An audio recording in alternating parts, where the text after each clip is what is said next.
시청자 여러분, 안녕하십니까? 더 뉴스 시작합니다. 국내 코로나19 신규 확진자가 사흘 연속 100명대를 기록했습니다. 급격한 확산세는 억제되고 있지만 마음을 놓을 수는 없는 상황입니다. 특히 주말인 내일 헬로윈데이까지 겹쳐서 걱정이 큰데요. 잠시 뒤 전문가와 함께 현재 상황 분석해보겠습니다. 지난 2011년 종합편성 채널 출범 과정에서 자본금을 편법으로 충당한 사실이 드러나 논란이 불거졌죠. MBN에 대한 방송통신위원회의 행정처분이 잠시 뒤에 내려집니다. 일정 기간 영업 정지나 이보다 강한 승인 취소까지 거론되고 있습니다. 방통위 결정 나오는 대로 전해드리겠습니다. 먼저 오늘의 주요 뉴스입니다.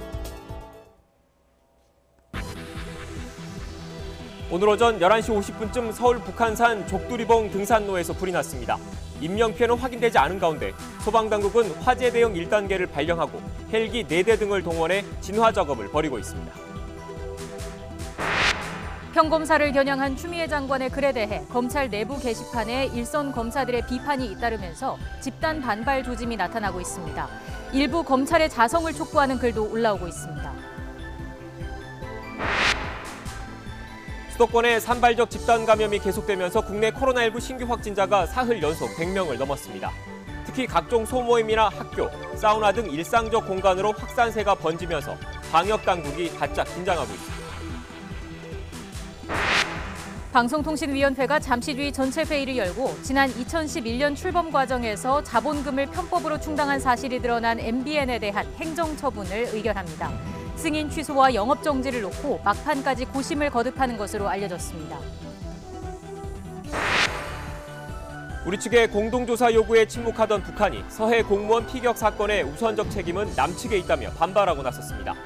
공동조사나 군 통신선 재개에 대해선 아무런 입장도 밝히지 않았습니다. 미국 대선이 나흘 앞으로 다가왔습니다. 트럼프 대통령과 바이든 후보가 최대 격전지로 부상한 플로리다에서 유세전을 펼친 가운데 플로리다에서는 3%포인트, 노스캐롤라이나에서는 1%포인트 차이로 바이든 후보가 근소하게 앞선다는 여론조사 결과가 나왔습니다. 54만 5천여 명, 통계 사이트 월드오미터가 집계한 어제 기준 전 세계 1일 신규 확진자입니다. 지난해 12월 코로나19 바이러스가 보고된 이후 최다입니다. 포항시 인구보다 많은 사람이 불과 하루 사이에 확진 판정을 받은 겁니다. 미국과 유럽을 중심으로 하루에 수만 명씩 신규 환자가 발생한 게 큰 영향을 줬습니다. 이들 국가와 비교할 때 우리나라의 바이러스 확산세는 수치상 억제되고는 있습니다. 비슷한 인구 규모의 유럽 국가보다 신규 확진자 수는 훨씬 적습니다. 물론 그렇다고 해서 마음을 놓아선 안 됩니다. 세계적인 대유행의 여파를 우리라고 완전히 피해갈 수는 없는 데다가 이미 국내에서도 지역사회 전파가 이루어지고 있기 때문입니다. 실제로 오늘 0시 기준 하루 신규 확진자는 사흘 연속 세 자릿수를 기록했습니다. 거리두기 1단계 기준인 50명 미만의 2배가 넘습니다. 말 그대로 언제든지 폭발적인 증가세로 이어질 수 있는 아슬아슬한 상황. 특히 내일 주말이자 헬로윈데이를 앞두고 있어서 각종 모임과 나들이 인파가 코로나19 확산세를 키우진 않을지 방역당국이 긴장하고 있습니다. 코로나19 관련 내용은 잠시 뒤에 자세히 전해드리겠습니다. 먼저 조금 전 들어온 화재 소식부터 알아보겠습니다. 오늘 정오쯤 서울 은평구에 있는 북한산 족두리봉 인근 등산로에서 불이 났습니다. 담당 소방서 인력과 장비를 모두 출동시키는 대응 1단계가 내려졌습니다. 취재기자 연결하겠습니다. 박소정 기자. 네, 사회부입니다. 네, 현재 상황 전해주시죠. 네, YTN으로 제보 영상들이 속속 들어오고 있는데요. 화면을 보시면서 제가 직접 설명드리도록 하겠습니다. 산 위로 시뻘건 불길이 솟구치고 있는 게 보이고요. 그 위로 잿빛 연기가 산을 뒤덮었습니다. 연기가 끊임없이 솟아오르면서 하늘로 솟구치고 있는 모습을 볼 수 있는데요. 붉게 타오르는 불꽃이 좀처럼 잡히지 않는 모습입니다. 헬기가 출동해서 불을 끄기 위해서 오가는 모습도 화면에 포착됐습니다. 오늘 처음 신고가 들어온 건 오전 11시 50분쯤입니다. 정오쯤인데요. 서울 은평구 불광동에 있는 북한산 족두리봉 등산로 하단에서 불이 났습니다. 현재 바람이 거세게 불면서 연기가 날리고 있는 모습인데요. 화재 진압도 쉽지 않아 보입니다. 다행히 아직까지 다친 사람은 확인되지 않았습니다. 여러 가지 영상이 많이 들어왔는데요. 산 바로 아래에는 아파트를 비롯해서 주택가가 있는 모습도 보입니다. 불길이 커지면 이 주택가까지 불이 번지지 않을까 하는 우려도 제기되는데 현재까지는 불길이 산 아래까지 번진 것으로는 확인되지 않았습니다. 소방당국은 12시 50분쯤 담당 소방서 인력과 장비를 모두 동원하는 화재 대응 1단계를 발령했고요. 장비 29대, 인력 140여 명을 투입했습니다. 또 산불 재난 특수 진화대와 서울시 인력까지 모두 70명이 추가로 투입됐습니다. 산세가 험한 만큼 산림청과 소방 헬기 5대도 현장에 출동해서 화재 진압에 나섰고요. 서울 은평구청은 북한산 산불과 관련해서 입산을 금지하고 인근 주민에게 주의해달라고 당부하는 재난 문자도 보낸 상황입니다. 북한산 관리사무소는 등산로에 있던 등산객들을 모두 대피시켰고 등산로 입구와 능선에 직원을 배치해 진입을 통제하고 있습니다. 다시 전해드리도록 하겠습니다. 오늘 북한산 족두리봉 등산로에서 불이 나는 건 오전 11시 50분쯤입니다. 바람이 거세게 불면서 연기가 많이 뿌려지고 있고 또 빨간 불길도 보이는데 아직까지 불길이 완전히 잡히지는 않고 있는 상황입니다. 산 위로 희뿌연 연기가 계속 솟구치고 있고요. 하늘로 연기가 뒤덮은 모습도 보입니다. 산 아래 아파트, 주택가로는 아직까지 불이 번진 것은 확인되지 않았습니다. 현재 대응 1단계가 내려진 상황입니다. 자세한 소식은 현장 기자가 다시 전해드리도록 하겠습니다. 지금까지 사회부에서 전해드렸습니다. 네, 관련 소식은 현장에서 취재기자가 연결되는 대로 이어지는 뉴스에서 다시 한번 전해드리겠습니다. 다음 소식입니다. 추미애 법무부 장관이 자신을 비판한 평검사를 겨냥해서 이런 커밍아웃은 개혁이 답이다. 이런 글을 SNS에 올렸죠. 이후 검찰 내부 게시판에는 나도 커밍아웃 하겠다면서 추 장관을 비판하는 댓글이 잇따르고 있습니다. 취재기자 연결합니다. 박석영 기자. 네, 서울중앙지검입니다. 네, 시작은 그제 현직 검사의 글이었습니다. 추미애 장관을 강도 높게 비판하는 내용이었죠. 네, 이환우 제주지검 형사 1부 검사는 지난 28일 검찰 내부망에 글을 올렸습니다. 법무부와 추 장관을 겨냥해 목적과 속내를 감추지 않은 채 인사권과 지휘권, 감찰권이 남발되고 있다고 주장했습니다. 그러면서 검찰 중립성 확보와 검찰권 남용 방지라는 검찰개혁 철학과 기조가 훼손됐다고 비판했습니다. 그러자 이튿날인 어제 오전 추미애 장관은 자신의 SNS에 이 검사를 암시하는 기사를 공유했습니다.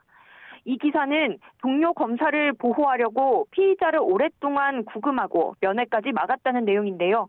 추 장관은 기사 공유와 함께 이렇게 커밍아웃 해주시면 개혁만이 답입니다라는 짧은 글을 덧붙였습니다. 조국 전 법무부 장관도 같은 기사를 공유하면서 추 장관을 공개 비판한 이 검사는 어떤 사람이라는 글을 올리기도 했습니다. 네, 박석영 기자, 검찰 내부 분위기도 심상치 않을 것 같은데 다른 일선 검사들도 추 장관 비판 대열에 합류하고 있다면서요? 네, 먼저 추 장관을 비판한 이환우 검사 글에는 공감과 응원이 담긴 댓글 60여 개가 달렸습니다. 특히 최재만 춘천지검 검사는 어제 자신도 이환우 검사와 동일하게 커밍아웃하겠다는 글을 내부 게시판에 올리기도 했습니다. 최 검사는 노무현 정부 때 법무부 장관을 한 천정배 전 의원의 사위인데요.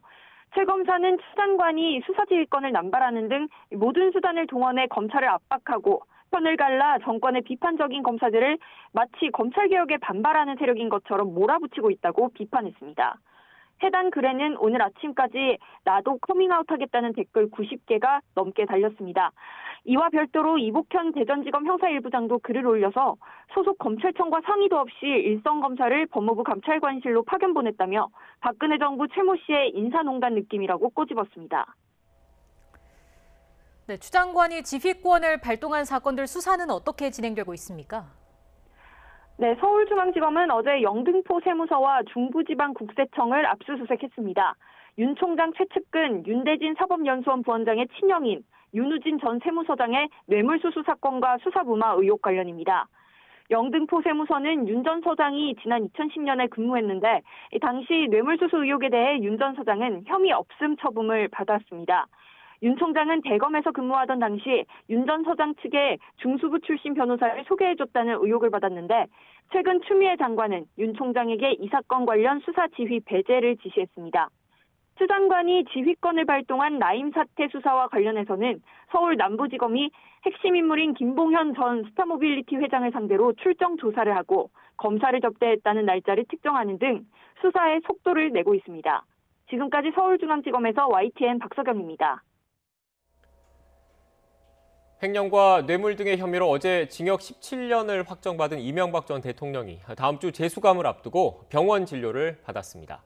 40분 동안 진료를 받고 귀가한 것으로 알려졌습니다. 취재기자 연결해서 자세한 이야기 들어보겠습니다. 신준명 기자.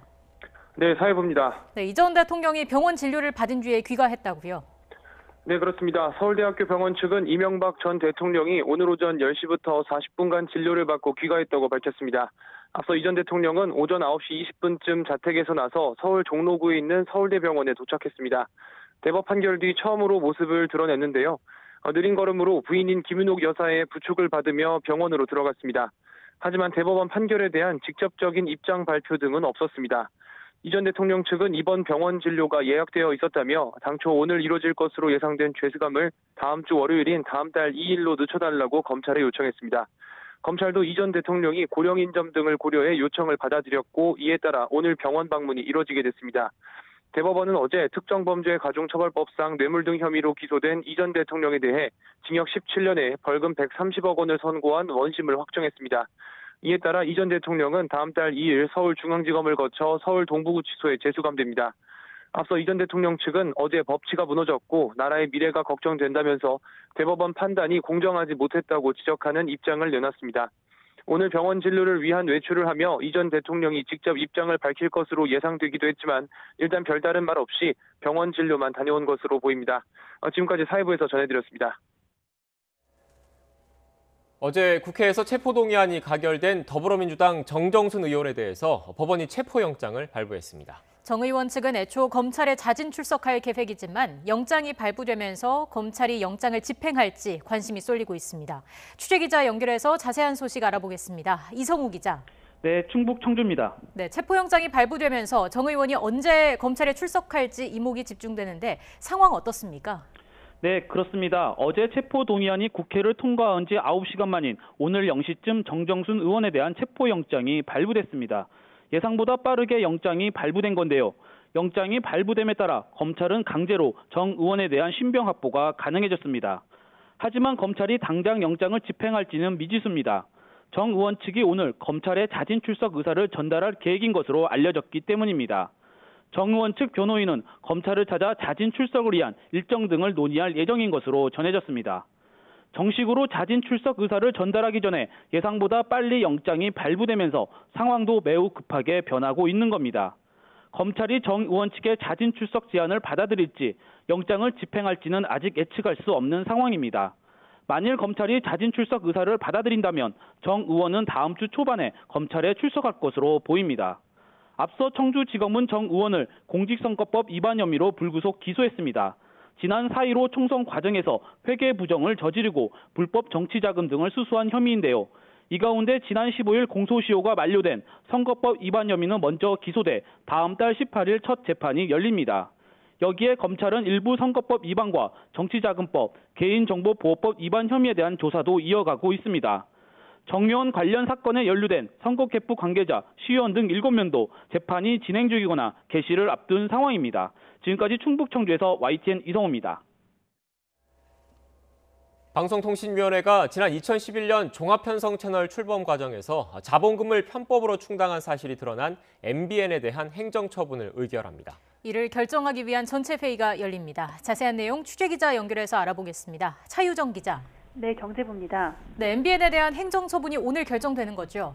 네, 맞습니다. 이를 논의하기 위한 방통위 전체 회의가 조금 전에 시작이 됐습니다. 오늘 회의에서는 MBN에 대한 행정처분이 결정됩니다. MBN은 지난 2011년 종편 출범 당시 자본금을 모을 때 560억 원 정도를 임직원 명의로 대출받아 주식을 샀던 것으로 드러났습니다. 차명 주주를 활용한 겁니다. 또 이를 숨기려고 분식회계를 했고 이를 바탕으로 두 번의 재승인 과정에서 허위 사업 보고서를 제출하기도 했습니다. 이 같은 행위는 방송법상 금지돼 있습니다. 위반 사실이 드러날 경우 승인 자체를 취소하거나 6개월 이내의 영업정지를 명령할 수 있습니다. 상임위원들은 어떤 제재를 내릴지를 두고 어제까지도 의견을 모으지는 못한 것으로 전해졌습니다. 이 때문에 어제 하루 종일 회의를 한 뒤 오늘 오전에도 간담회를 열어 최종 논의를 했는데요. 다만 다음 달엔 MBN 재승인 심사도 예정돼 있는 만큼 제재를 더 미루기는 어려울 것으로 보입니다. 매경미디어그룹 장대환 회장은 지난 수요일 방통위 회의에 나와 위법 사실을 인정하고 선처를 당부했습니다. 또 어제는 대국민 사과 성명을 내고 장승준 MBN 공동대표가 책임지고 자리에서 내려오겠다고 밝히기도 했습니다. 지금까지 경제부에서 전해드렸습니다.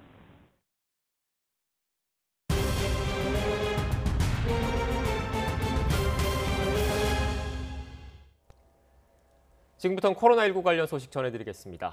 요양원 등 감염 취약시설을 중심으로 확산하던 코로나19, 소모임 같은 일상 공간으로까지 번지고 있습니다. 그래서 방역당국은 언제 어디서든 유행이 다시 번질 가능성이 있을 것으로 보고 상황을 예의주시하고 있습니다. 이런 가운데 서울 도곡동의 사우나 관련 확진자는 어제보다 11명이 늘어서 최소 28명으로 집계됐습니다. 현장에 취재기자 나가 있습니다. 김다연 기자. 네, 서울 도곡동 럭키사우나 앞에 나와 있습니다. 네, 지금까지 확진 상황 정리해 주시죠. 네, 서울시는 오늘 새벽 0시 기준으로 럭키사우나 관련 확진자가 모두 28명으로 집계됐다고 밝혔습니다. 이 가운데 서울 시민만 26명으로 어제보다 확진자는 10명가량 더 늘었습니다. 아직 접촉자 검사가 진행 중이라서 확진자는 얼마든지 더 늘어날 수 있습니다. 앞서 지난 26일 이곳 사우나 이용자가 처음 확진됐습니다. 이 확진자는 지인과 함께 사우나를 이용한 뒤 같은 건물에 있는 식당에서 같이 식사까지 한 것으로 조사됐습니다. 당시 식당 안 직원들은 마스크를 착용하고 있었고 같은 시간대에 다른 손님은 없었던 것으로 확인됐습니다. 또 사우나 입구가 지하에 있고 건물에 엘리베이터가 없는 점을 보아 다른 층 이용자와는 동선이 겹치진 않을 것으로 추정됩니다. 방역당국은 지금까지 지인과 방문자, 종사자 등이 감염됐고 가족들에게도 추가 전파된 것으로 보고 있는데요. 우선 접촉자 294명을 대상으로 검사를 벌였습니다. 113명은 음성이 나왔고요. 나머지는 검사가 진행 중이거나 결과를 기다리고 있습니다. 습기와 열기 때문에 마스크를 쓰기 어려운 사우나는 공기 중 미세 입자, 이른바 에어로졸이 발생하기 쉬워 감염되기도 쉽습니다. 방역당국은 사우나에 머무르는 시간을 최소화하는 것과 함께 지난 18일부터 27일 사이 이곳을 방문한 시민들에게 검사를 받으라고 당부했습니다. 집단 감염이 소모임과 학원, 학교, 골프장 등 다양한 공간에서 발생하고 있습니다. 경기도 포천의 추산초등학교에서는 지난 26일 첫 확진자가 발견된 뒤 지금까지 15명이 확진 판정을 받았습니다. 확진 학생의 형제 자매가 다니는 어린이집 원생 270여 명은 전수검사 결과 모두 음성이 나왔습니다. 경기 용인의 골프 모임 관련 확진자는 지금까지 최소 52명으로 파악됐습니다. 이렇듯 일상 곳곳에서 소규모 감염이 이어지면서 확산 추이도 증가하고 있습니다. 모임이 잦은 가을, 이동량이 많아졌습니다. 방역당국은 생활수칙 준수와 함께 불필요한 외출과 만남은 자제해달라고 재차 당부했습니다. 지금까지 서울 도곡동에서 YTN 김다연입니다.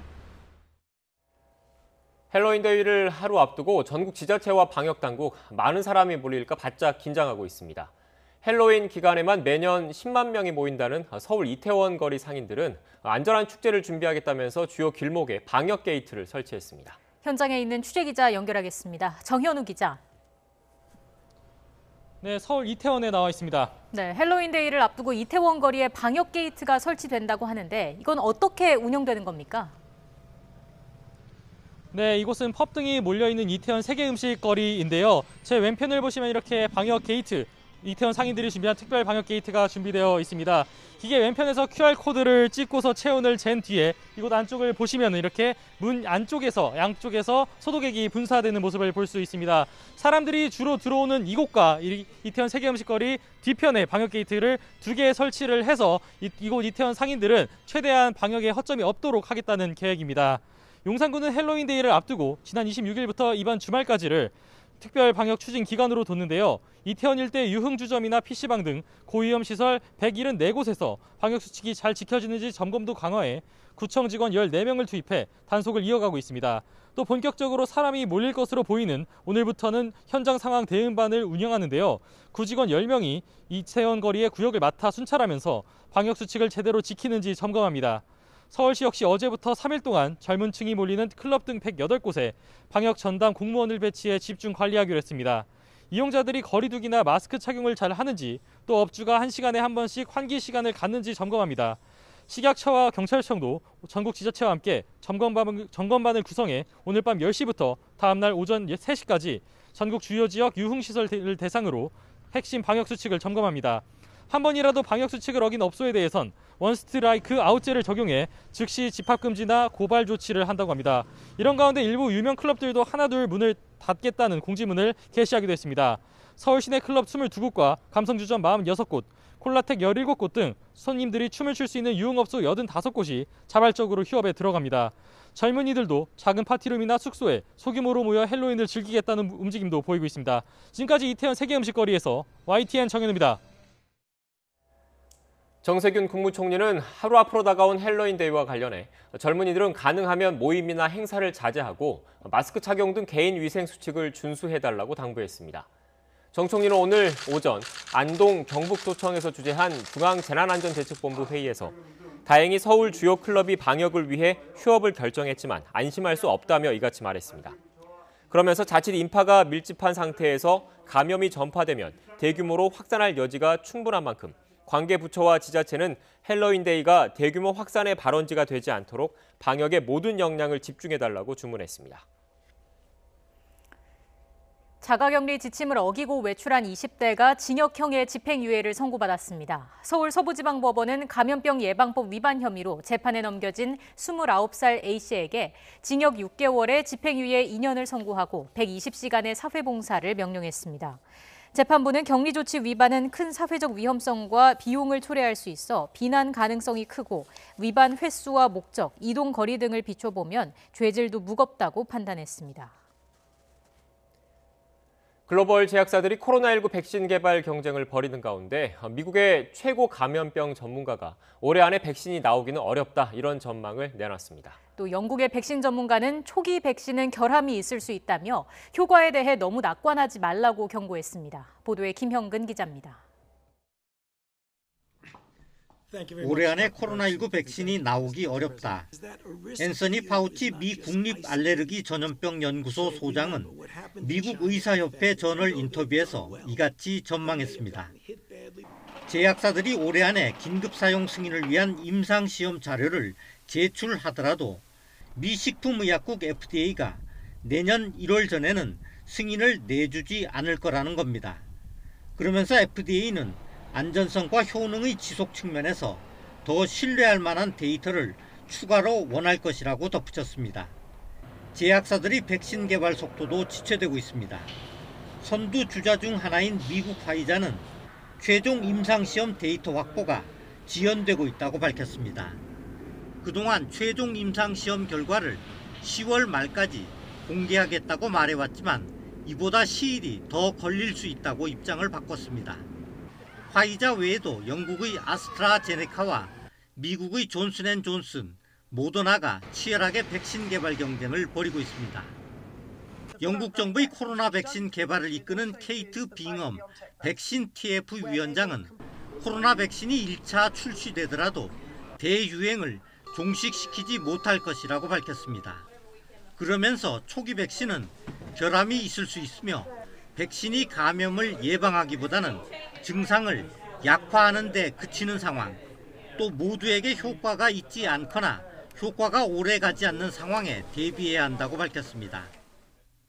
It's important that we do manage expectations, that this is not likely to be a one and done, a silver bullet that will put everything back to rights immediately. 또 다른 백신 전문가인 옥스퍼드대 폴러드 교수는 가장 큰 문제는 지구상의 모든 사람에게 백신을 투여할 수 없다는 점이라면서 백신 공급이 매우 제한적일 것이라고 말했습니다. YTN 김영근입니다. 미국에서 코로나19 가을철 재확산이 본격화한 가운데 최근 일주일 동안의 하루 평균 신규 확진자가 또 최고치를 경신했습니다. CNN은 미국의 최근 일주일간 하루 평균 신규 확진자가 7만 4천여 명으로 코로나19 사태가 발생한 이후 최고치를 기록했다고 보도했습니다. 미국 존스홉킨스 대학 통계에 따르면 28일 하루 신규 환자도 7만 8,900여 명으로 지난 23일과 24일에 8만 3,700여 명이 이어서 세 번째로 많이 나왔습니다. 이탈리아의 코로나19 신규 확진자 수가 또 최고치를 경신하며 누적 확진자 수가 60만 명을 넘어섰습니다. 이탈리아 보건당국은 현지 시각 29일 기준으로 신규 확진자가 2만 6천여 명 늘어 역대 최다 기록을 하루 만에 경신했다고 밝혔습니다. 이에 따라 누적 확진자 수도 61만 6천여 명으로 늘었습니다. 어제 하루 국내 코로나19 신규 확진자는 114명으로 사흘째 세 자릿수를 유지했습니다. 일상 곳곳에서 산발적인 집단 감염이 지속되는 데다 이번 주말 헬로윈데이를 앞두고 있어서 또 한 번 코로나19 방역에 고비가 될 것으로 보입니다. 관련 내용 전문가와 짚어보겠습니다. 김정기 고려대 약학대학 교수 나오셨습니다. 어서 오십시오. 안녕하세요. 네, 안녕하세요. 교수님, 어제 하루 신규 환자는 114명이고 사흘 연속 세 자릿수를 유지했습니다. 100명 안팎을 최근 들어서 계속 오르락내리락 하고 있는데 현재 상황은 어떻게 보고 계십니까? 지금 말씀하신 대로 최근에 이제 100명을 기준으로 해서 등락을 반복을 하고 있거든요. 그래서 이러한 추세는 앞으로 당분간 계속 유지될 것 같다 이렇게 보고 있습니다. 그래서 실제로 지금 국내에서 코로나19의 전파 양상과 방역 당국의 어떤 노력이나 조치 사이에 어떤 절충 구간이 아닌가 이런 생각을 가지고 있거든요. 그래서 이런 버퍼링 구간 때문에 실제로 지금의 경향성은 한동안 이어질 것 같다 이렇게는 보고 있는데, 다만 한 가지 우려스러운 부분은 이 누르고 있는 상황인데 그 안쪽에 에너지가 굉장히 많아 보여요. 그러니까 언제든지 조건만 맞으면 크게 확산할 수 있는 가능성이 좀 있어 보입니다. 그래서 이런 부분들은 방역 당국에서 굉장히 좀 주시를 하고선 대처를 해야 되지 않을까 이렇게 생각을 하고 있고요. 그래서 이런 부분들이 뭐 지금 가을철, 특히 겨울철로 이제 초겨울로 접어들면서 계절적인 요인이라든가 아니면 실제로 10월 12일부터 이제 전국적으로 사회적 거리두기 1단계로 완화 조치가 됐거든요. 그러니까 이런 부분들이 맞물리면서 조금 더 확산이 될 수 있는 가능성이 충분히 있다 이렇게 보고 있기 때문에 굉장히 노력이 필요하다 이렇게는 보고 있습니다. 특히나 수도권 상황을 좀 예의주시해야 할 것 같은데 최근 2주 동안 국내 확진자 3명 중 2명가량이 수도권에서 발생한 것으로 확인이 된 거죠. 그렇죠. 그러니까 최근 보면은 2주간 그 통계 조사를 보면은 한 70% 가까이가 뭐 서울, 경기 그리고 인천 지역, 그러니까 수도권 지역에서 발생을 하고 있거든요. 근데 이 비율은 실제로 5월 초에 이태원 클럽발 대규모 확산이 일어나면서 그때부터 계속 유지되는 수치입니다. 그래서 지금 수도권 지역은 항상 그때 5월 달부터 굉장히 위험한 단계에 있다. 언제든지 그러니까 확진자가 증가할 가능성이 충분히 있다 이렇게 보고 있는데 다행스러운 부분은 앞서도 예전에도 말씀드린 것처럼 이제 추석 연휴 때 잘 관리를 하면서 이제 전국적인 확산까지는 막았다 이렇게는 보고 있는데 언제든지 이렇게 위험 요소는 항상 수도권 지역을 중심으로 가지고 있다 이렇게는 보고 있습니다. 네. 현재 지역별로는 수도권 지역의 발생 상황이 좋지 않은 거고 또 그 기관별, 종류별로 보면 또 요양기관과 의료기관에서 확진자가 많이 나오고 있거든요. 그래서 당국이 수도권을 대상으로는 선제적으로 검사를 하고 있는데 부산 같은 경우에는 또 자체적으로 검사를 했는데 신규 확진자가 나왔습니다. 이런 그 요양기관, 의료기관을 대상으로 한 검사를 전국적으로 확대할 필요는 없겠습니까? 일단 기본적으로 우리나라 그러니까 상황에서 이제 흔히 얘기하는 지역사회 숨은 감염자들이 있거든요. 일정 비율로. 근데 찾아내기가 굉장히 어렵습니다. 항상 이제 방역 당국이 하는 방향은 그러니까 뒤를 쫓아서 이렇게 확진자를 찾아나가는 방향으로 진행이 되고 있는데 이걸 선제적으로 차단을 하기 위해서는 말씀하신 것처럼 고위험 시설에 대한 어떤 선제적인 진단 검사가 반드시 필요하다. 가능하면 뭐 전국적인 뭐 전수조사가 가장 이상적입니다만 이제 현실적으로 불가능하거든요. 그러다 보니까 위험한 시설들, 그러니까 대표적으로 요양원이나 요양병원 그리고 집단 생활을 하는 곳 위주로 해서 선제적인 진단 검사를 확대하는 게 좋겠다라는 생각을 가지고 있고요. 그래야지만 지역사회 숨은 감염자의 어떤 비율을 좀 낮출 수 있다 이렇게는 보고 있습니다. 근데 비율적으로 보면 서울시에서 최근 2주 동안 진행했던 바에 따르면 한 10만 명 대상으로 해서 1명 찾아냈고 부산 같은 경우에도 2만여 명 중에 1명을 찾아냈거든요. 그러니까 비율적으로는 어떻게 보면은 굉장히 적은 숫자를 찾아냈다라고 판단을 할 수도 있는데 그게 아니라 실제로 보면은 최근에 이러한 지역사회 숨은 감염자를 찾았다는 게 중요하고요. 특히 뭐 이와 같은 사례들이 대부분 요양시설에서 발생을 했거든요. 근데 최근에 뭐 햇드랑 요양병원이라든가 아니면 뭐 행복한 요양병원이라든가 이렇게 요양시설 중심으로 발생을 하면서 100명에 가까운 대규모 어떤 집단 감염을 발생을 시키고 있습니다. 그리고 사망자까지 속출하고 있기 때문에 이런 선제적인 진단 검사는 굉장히 필요하고 전국적으로 확대하는 게 어떻게 보면 가장 이상적이다 이렇게는 보고 있습니다. 검사 대상도 확대할 필요성이 있을까요? 일단 기본적이 뭐 전국적으로 다 그러니까 전수조사를 할 수는 없는 상황이기 때문에 가장 위험한 부분부터 어떤 순위를 매겨서 실제로 선제적인 진단 검사를 시작을 해야 되거든요. 그래서 대표적으로 뭐 요양병원과 같이 집단 생활 그리고 학교도 마찬가지입니다. 최근 경향성을 보면 1학기 때에는 발생하지 않았던 학교 내 감염이 계속 발생을 하고 있거든요. 그래서 지금 겨울철이 다가오면서 지금 학생들 중에는 감기 증상 때문에 코로나19하고 혼동되는 경향이 상당히 있습니다. 그러다 보니까 어떻게 보면은 이 학교 내에서 대규모 집단 감염이 발생할 가능성이 충분히 있기 때문에 이런 집단 생활을 하는 시설들 위주로 해가지고 진단 검사를 실시하는 게 필요하겠다 이렇게는 보고 있습니다. 네. 교수님, 구체적인 사례도 한번 살펴보겠습니다. 최근 들어서 경기도 용인 골프 모임과 관련된 누적 확진자가 계속 늘고 있는데 일반적으로 실내, 밀폐된 공간보다는 야외에서 활동할 때는 감염 가능성이 낮다라고 다들 생각하고 있지 않습니까? 물론 그 이어진 식사 모임 등에서 추가적인 감염이 이루어진 것으로 현재까지는 파악되고 있는데 야외 활동할 때 어떤 점들을 주의해야 할까요? 기본적으로 맞습니다. 그러니까 밀폐된 실내보다는 야외가 이제 상대적으로 안전한 것은 맞습니다만 그렇다라고 야외에서 이런 감염 사례가 발생하지 않지는 않거든요. 과거에 보면은 캠핑장에서도 발생한 사례가 있고요. 지금 골프 모임에서도 발생을 하고 있는데 기본적으로 야외라고 하더라도 다른 사람과의 밀접적인 접촉이 이루어질 때에는 항상 마스크를 착용하셔야 됩니다. 근데 지금 용인 골프 모임 같은 경우에는 실제로 그 골프를 치는 과정에서도 카트를 타고 다니면서 밀접 접촉이 이루어지고요. 그리고 여러 가지 행위들이 있다 보니까 그 과정에서 마스크 착용에 미흡한 부분이 분명히 발생할 가능성이 있습니다. 그래서 야외라고 하더라도 전파의 가능성은 충분히 있고 더군다나 중간중간에 다과도 하고 식사도 함께 했거든요. 그래서 이런 상황, 그러니까 기본적으로 마스크를 벗는 상황이 되면 충분히 전파 가능성이 굉장히 높다 이렇게는 보고 있습니다. 근데 여기서 한 가지 또 특이한 점은 골프장 식당 직원이 감염이 됐습니다. 그래서 식당 직원 같은 경우에는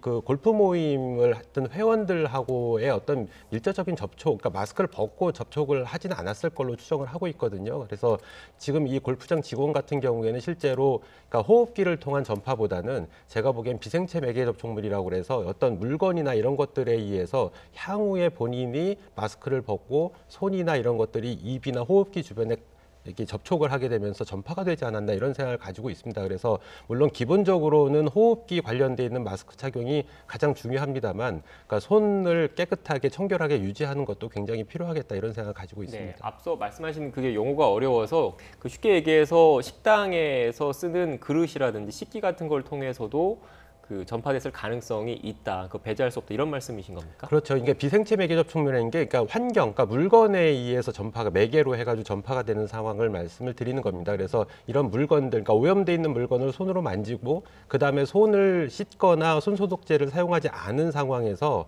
마스크를 벗고 호흡기나 아니면 입 주위에 손이 가게 되면 충분히 전파 가능성은 있습니다. 네. 기본적인 방역 수칙이 참 중요해 보입니다.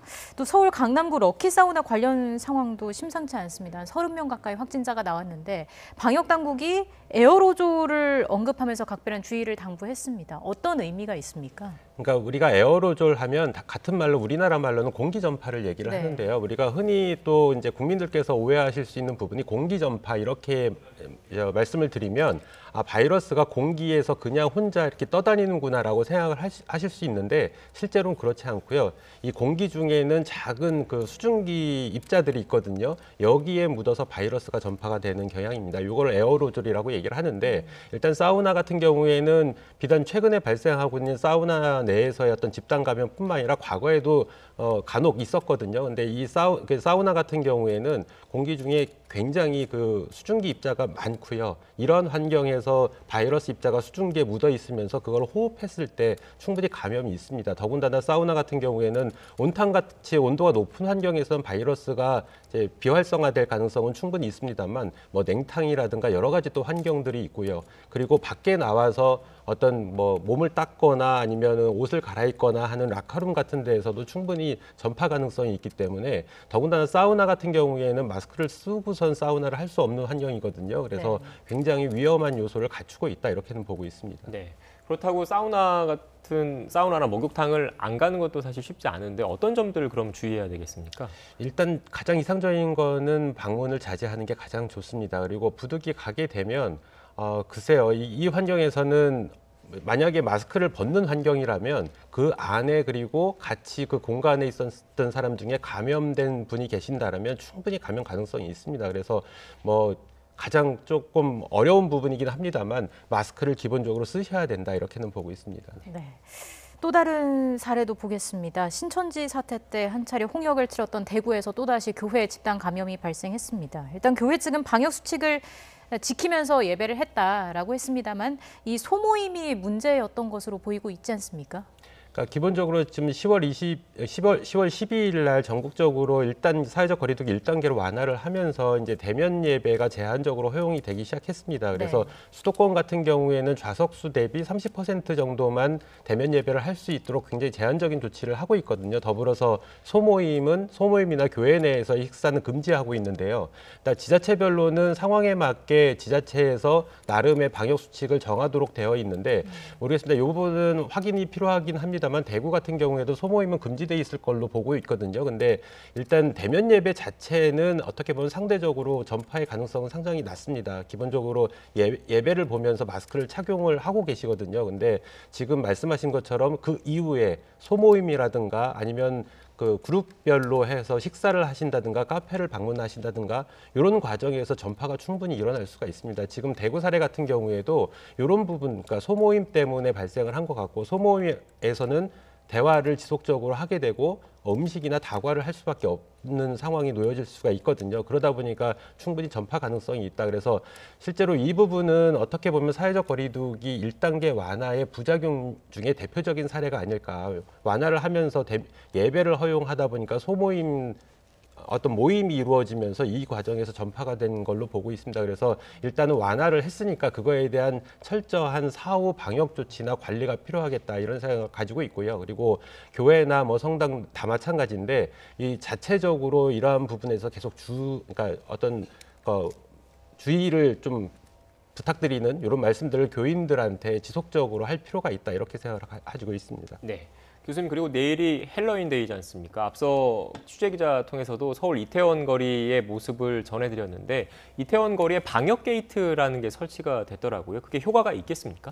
일단 방역 게이트는 전신 소독을 하는 목적으로 설치한 걸로 알고 있거든요. 근데 일단 바이러스는 감염되신 분들이 겉에 물론 손 같은 데 바이러스가 일정 부분 있을 수도 있습니다만 기본적으로 대부분의 바이러스는 체내에 있습니다. 호흡기에 있기 때문에 이 전신 소독을 한다고 해서 체내에 있는 바이러스가 과연 사멸할 거냐 이거는 아니라고 보고 있고요. 네. 그래서 큰 도움은 되지 않을 거다 이렇게는 보고 있고 오히려 실제로 추적 QR코드라든가 이런 것들을 통해서 추적을 하면서 확진자가 발생했을 때 접촉자를 빨리 찾아내고 추가적인 전파를 차단하는 게 가장 유효하겠다 이렇게는 보고 있습니다. 네, 한 가지 더 우려가 되는 게 클럽 대신에 뭐 실내 포차 혹은 뭐 다른 지역으로 이동을 하거나 이런 풍선 효과도 우려가 되는 부분이죠.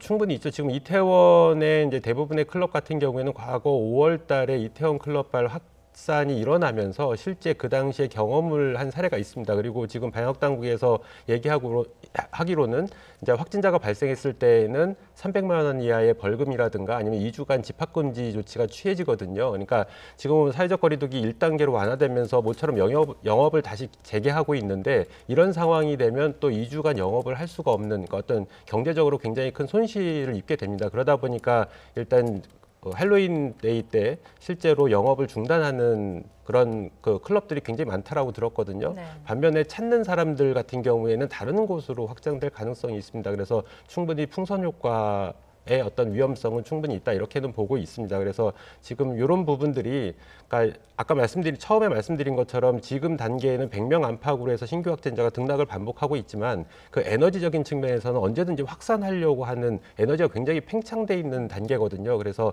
이런 작은 변수가 큰 확산을 이룰 수도 있다 이렇게는 보고 있습니다. 네. 교수님, 마지막으로요. 현재 전 세계적인 코로나19 확산세가 심상치 않은 것 같습니다. 일일 신규 확진자가 50만 명을 넘었습니다. 특히 최근 들어서 신규 확진자가 많은 곳이 상당수 국가가 북반구에 속해 있는 국가이더라고요. 아무래도 계절적인 요인이 작용한 걸로 봐야 되겠습니까?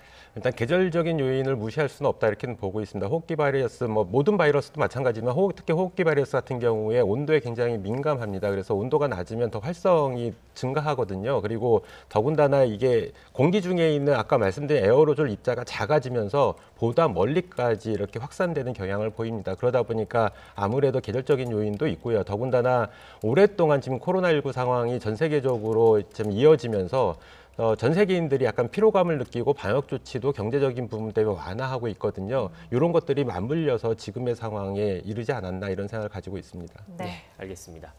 지금까지 김정기 고려대 약학대학 교수와 함께 이야기 나눴습니다. 오늘 말씀 고맙습니다. 감사합니다.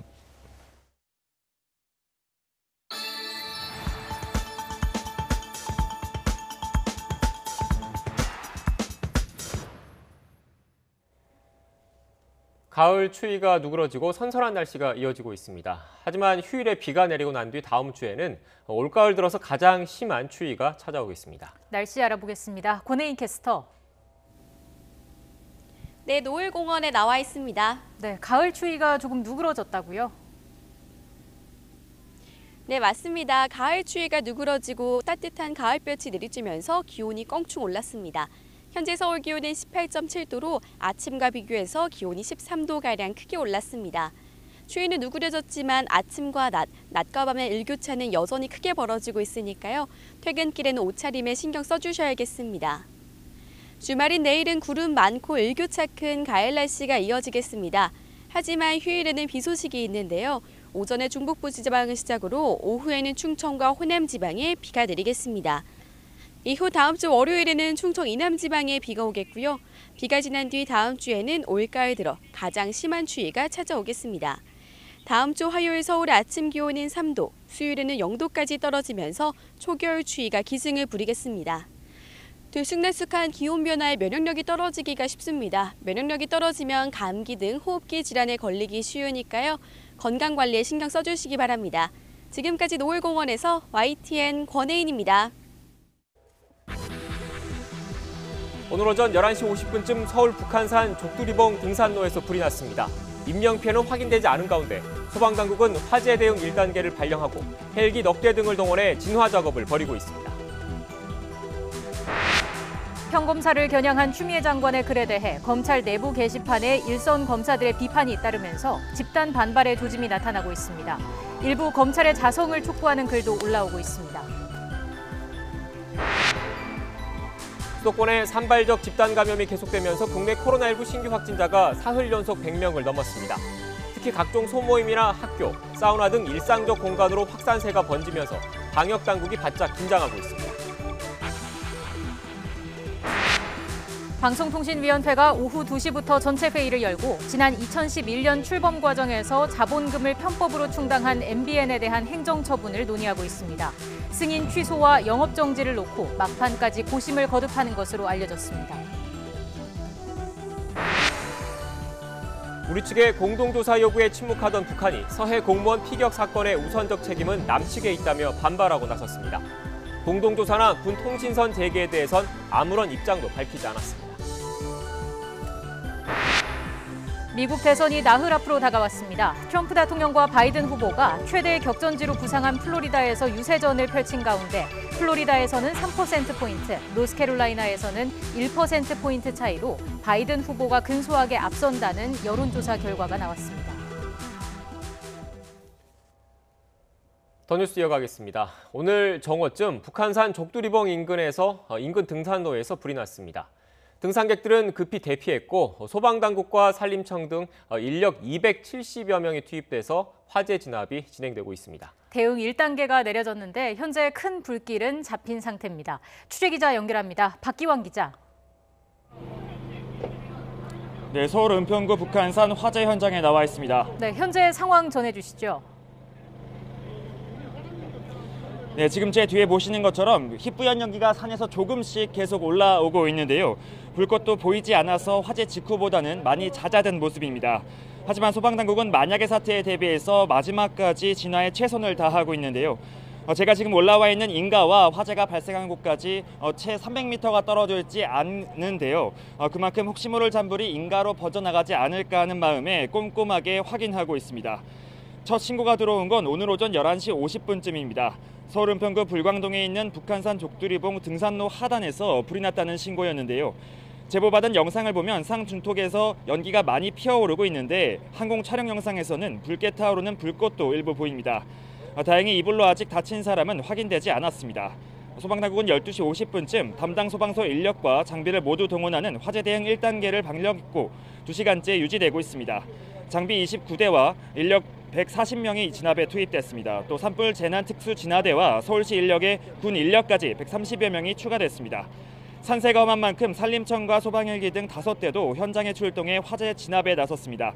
하지만 바람이 워낙 많이 부는 데다 등산로 자체가 워낙 좁아서 진화에 어려움을 겪고 있었는데요. 또 불이 난 곳도 산 중턱이긴 하지만 인가와 가까운 곳이어서 혹시 모를 확산이 우려되고 있습니다. 서울 은평구청은 북한산 산불과 관련해 입산을 금지하고 인근 주민이 안전사고에 주의해달라고 당부하는 재난 문자를 보냈습니다. 북한산 관리사무소도 일단 등산객을 모두 대피시켰고 등산로 입구와 능선 등의 직원을 배치해 진입을 모두 통제하고 있습니다. 지금까지 서울 은평구 북한산 화재 현장에서 YTN 박견입니다. 더불어민주당과 정부가 이르면 이번 주말 1주택자 재산세 완화 방안을 결정할 것으로 보입니다. 민주당은 지자체의 재산세 감소분을 종부세로 보전하는 방안도 보완책으로 검토하고 있는 것으로 알려졌습니다. 국회 취재기자 연결해서 자세한 소식 들어보겠습니다. 송재인 기자. 네, 국회입니다. 네, 1주택자 재산세 감면 기준을 얼마로 할지 막판 논의가 이어지고 있는 거죠? 네, 그렇습니다. 민주당과 정부는 주택 공시가격 상향에 따라 늘어날 수밖에 없는 1주택자의 세부담을 덜기 위해 재산세 감면을 논의해오고 있습니다. 정부는 공시가격 6억 원 이하 주택을, 민주당 지도부 등은 9억 원 이하 주택을 감면 대상으로 삼자는 입장인데요. 특히 민주당 서울 지역 의원들은 6억 원 이하 주택만 감면해주면 서울에선 혜택을 받을 대상이 적지 않겠냐며 지도부 의견에 힘을 싣고 있습니다. 반면 지자체장들은 재산세가 지방세인 만큼 감면 대상이 늘면 세수 감소폭이 너무 클 거라며 9억 원 기준에 반발하고 있는데요. 이에 따라 민주당은 지역의 세금 감소분이 큰 경우 종부세로 보전해주는 방안도 함께 고려하고 있습니다. 재산세 완화에 따라 단기적으로 지자체에 타격이 있을 수 있는 만큼 보완책을 마련하고 있다는 겁니다. 다만 당 일각에서는 과연 재산세 감소분만큼의 보전 효과가 있을지 의심스럽다는 시각도 있는데요. 그런 만큼 민주당은 실제 효과가 얼마나 있을지 분석하고 있는 것으로 전해졌습니다. 이와 함께 6억 원이나 9억 원으로 기준을 못 박아 일괄 인하하는 게 아니라 그 사이 과표 구간을 새로 설정해 단계적으로 세율을 인하하는 방안도 검토하고 있습니다. 민주당과 정부, 청와대는 모레 고위 당정청 회의에서 재산세 인하 기준을 집중적으로 논의해 다음 주 초 발표하는 것을 목표로 하고 있습니다. 네, 그리고 오전엔 고위공직자범죄수사처장 후보 추천위원회가 첫 회의를 열었죠. 네, 그렇습니다. 공수처장 후보 추천위원들은 앞서 오전 10시 국회에서 첫 만남을 가졌습니다. 추천위원인 추미애 법무부 장관과 조재현 법원 행정처장, 이찬희 대한변호사협회장, 또 여야가 각각 2명씩 추천한 추천위원들까지 7명이 참석했는데요. 국회의장의 위촉정을 받은 뒤 본격적인 공수처장 예비후보 인선에 앞서 조재현 처장을 위원장으로 뽑았습니다. 이 자리에서 박병석 국회의장은 머리가 2개인 새가 서로 다투면 죽는다는 뜻의 공명지조를 언급하며 원만한 협의를 당부했습니다. 직접 들어보겠습니다. 정치적 견해를 배제하고 법의 정신과 국민의 여망에 부응할 수 있는 분을 추천해 주시기를 기대하고 있습니다. 네, 향후 공수처장 인선 절차도 결정됐는데요. 우선 다음 달 9일까지 추천위원마다 5명 이내의 공수처장 후보군을 추려 제출하기로 했습니다. 공수처장 후보 추천위가 우여곡절 끝에 본격적인 가동에 들어갔지만 초대 공수처장 인선을 두고는 치열한 줄다리기가 이어질 것으로 보입니다. 지금까지 국회에서 YTN 송재인입니다. 징역 17년을 확정받은 이명박 전 대통령은 형량을 다 채우면 95세가 돼야 출소할 수 있습니다. 물론 사면이나 가석방을 받으면 형기는 더 줄어듭니다. 다음 주 월요일로 예정된 재수감 전부터 정치권 등에서 사면 가능성이 거론되고 있습니다. 보도에 이종원 기자입니다. 여러분, 도곡당이 어떠다고요? BBK가 어떠가요? 새빨간 거짓말입니다, 여러분. 그러나 13년 만에 논란의 종지부를 찍은 대법원의 확정 판결은 정반대였습니다. 징역 17년이 확정되면서 이명박 전 대통령은 다음 주 재수감을 앞두고 있습니다. 수사와 재판 과정에서 구속된 기간이 358일로 1년이 채 안 되는 상황이라 이 전 대통령의 남은 형기는 16년이 조금 넘습니다. 이론상으론 형기를 모두 채우면 2036년 95세가 돼야 출소할 수 있습니다. 물론 대통령의 특별 사면이 있거나 가석방될 경우 출소는 더 빨라질 수 있습니다. 이 전 대통령 대법원 판결로 박근혜 전 대통령 재판도 다시 관심이 쏠리는데 상황은 조금 다릅니다. 박 전 대통령은 국정농단 파기환송심에서 징역 20년을 선고받고 재상고심이 진행 중입니다. 한 차례 대법원의 판단을 받은 상황이라 재상고심에서 그대로 확정될 가능성이 크다는 게 법조계 관측입니다. 이와 별도로 공천 개입 사건으로 징역 2년을 확정받은 상태라 모두 합치면 형량은 22년이나 됩니다. 3년 7개월째 수감된 기간을 빼면 2039년 87세가 돼야 출소할 수 있는 겁니다. 그러나 아직 핵심 사건인 국정농단 재판이 확정되지 않은 상황이라 특별 사면 여부는 그 후에나 검토할 수 있습니다. 전직 대통령이 실형을 확정받은 사례는 지난 1997년 전두환, 노태우 2명으로 이들은 2년여 만에 사면을 받아 풀려났습니다. 형이 확정됐다는 건 사면 조건을 갖췄다는 얘기가 되긴 합니다. 다음 주 월요일로 예정된 이명박 전 대통령 재수감 이전부터 사면 가능성이 거론되는 이유입니다. YTN 이종원입니다.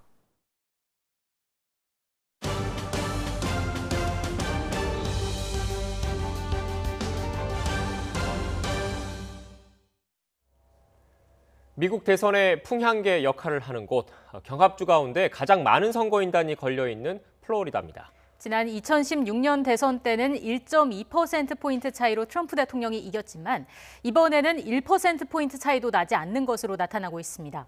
두 후보는 동시에 출격해 표심을 공략했습니다. 워싱턴 강태욱 특파원이 보도합니다. 6개 경합주 가운데 가장 많은 29명의 선거인단이 걸려있는 플로리다. 트럼프 대통령은 플로리다를 내주면 나머지 5개 경합주 모두를 이겨야 승리가 가능한 만큼 사활을 걸고 있습니다. 주소지를 뉴욕에서 플로리다로 옮기고 사전 투표를 하는 이벤트까지 펼쳤습니다. I voted for a guy named Trump. 틈만 나면 현장 유세에 나선 영향인지 그동안 밀렸던 여론조사가 지난 27일에는 오차범위 내긴 하지만 처음으로 0.4%포인트 이기기도 했습니다. 엿새 만에 영부인까지 동행해 최대 도시 템파에서 또 현장 유세에 나섰습니다. President Trump chooses to move this country forward. This country deserves a president with proven results, not empty words and promises. 조 바이든 후보로서도 개표가 빨리 되는 플로리다를 이기면 이른바 게임이 끝나는 셈이어서 공을 들이긴 마찬가지입니다. 트럼프 대통령이 다녀간 템파를 포함해 두 곳에서 현장 유세에 나설 정도입니다. Ladies and gentlemen, the heart and soul of this country is at stake. Right here in Florida. It's up to you. You hold the key. If Florida goes blue, it's over. It's over. 광고비도 배 이상 쏟아붓고 히스패닉이 많은 지역 특성을 고려해 트럼프 대통령의 반이민 정책을 뒤집을 공약도 내걸었습니다. 또 2번이나 승리를 경험한 버락 오바마 전 대통령을 투입하는 것도 마다치 않았습니다. Joe Biden has concrete plans and he's got concrete policies that will turn our vision of a better, fairer, stronger country into a reality. 플로리다에서는 등록 유권자의 절반 이상이 이미 사전 투표를 한 상태입니다. 워싱턴에서 YTN 강태욱입니다. 나흘 앞으로 다가온 미국 대선에서 사전 투표를 한 유권자가 8천만 명을 넘을 정도로 열기가 뜨거운 가운데 주요 격전지에서 공화당이 민주당과의 사전 투표 격차를 좁히는 것으로 나타났습니다. 선거 예측 사이트 미국 선거 프로젝트에 따르면 현지 시각 29일 오후 기준으로 우편 투표와 사전 현장 투표를 합산한 사전 투표자는 8,041만여 명으로 파악됐습니다. 사전 투표자의 지지 정당 정보가 취합된 주들을 대상으로 분석한 결과 민주당 지지층 비율이 46.9%로 공화당 지지층 29.7%보다 많았습니다. 하지만 CNN 방송은 플로리다와 노스캐롤라이나, 네바다, 아이오와 등 4개의 주요 지역에서 민주당이 우위를 보여온 사전투표에서 공화당이 격차를 좁히기 시작했다고 보도했습니다. 미국의 3분기 경제 성장률이 관련 통계를 집계하기 시작한 지난 1947년 이후 최고를 기록했습니다. 도널드 트럼프 대통령과 경쟁자인 민주당 조 바이든 후보는 이를 두고도 신경전을 벌였습니다. 김원배 기자입니다. 미국의 3분기 경제 성장률이 연율로 환산해 33.1%를 기록했다고 미국 상무부가 밝혔습니다. 이는 전문가들의 전망치 32%를 웃도는 것이자 미국 정부가 관련 통계를 처음 집계한 1947년 이후 최고입니다. 종전 최고치는 1950년 1분기의 16.7%입니다. 미국의 성장률은 올 1분기에 코로나19 사태가 시작되면서 마이너스 5.0%로 6년 만에 마이너스 성장으로 돌아섰고 2분기에는 마이너스 31.4%로 73년 만에 최악을 기록했습니다. 월스트리트 저널은 올해 미국의 연간 경제 성장률이 마이너스 3.6%를 기록할 것으로 내다봤습니다. 대선을 닷새 앞두고 발표된 3분기 경제 성장률과 관련해 도널드 트럼프 미국 대통령은 미국 역사상 최대라며 한껏 자랑했습니다. We are doing great. Do you see the number today? 33.1 GDP, the biggest in the history of our country by almost triple, right? Almost triple. 트럼프 대통령은 또 트위터에 올린 글에서 바이든 후보를 겨냥해 졸린 조와 그가 제안한 기록적인 정세는 이런 성장을 끝장낼 것이라고 주장했습니다. 이어 이 훌륭한 경제 성장률 수치가 11월 3일 대선일 전에 나와 너무 기쁘다고 말했습니다. 그러나 바이든 후보는 성명과 트위터 글에서 우리는 여전히 깊은 수렁에 빠져 있다며 3분기 성장률은 트럼프 대통령의 대응 실패로 인해 아직 수렁에서 빠져나오지 못했음을 보여주는 것이라고 비판했습니다.